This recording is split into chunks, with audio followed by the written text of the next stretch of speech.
Hi doc, I have a huge confession to make. I love my sugar. I'm craving it most of the time.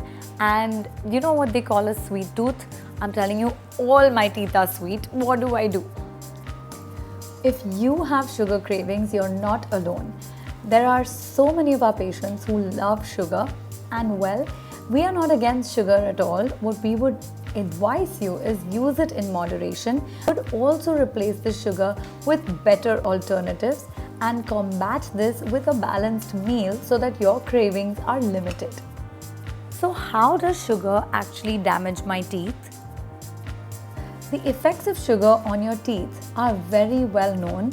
The way that sugar acts is basically that it will break down in your saliva and attract bacteria.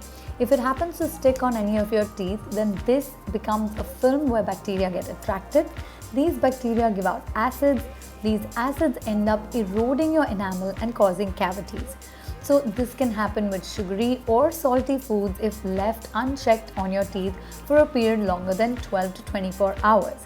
So having said that you can limit your sugar intake, you need to remember that hygiene is the key word here. Okay, so can you tell me if there are any alternatives at all? Maybe something sugar-free, or do you have any hacks that can help me calm these sugar cravings?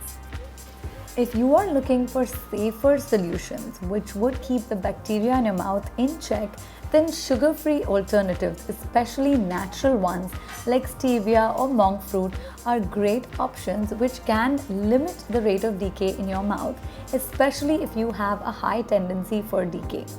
Okay, thank you so much. I'm hoping I don't have any more cavities with all the sugar I've eaten.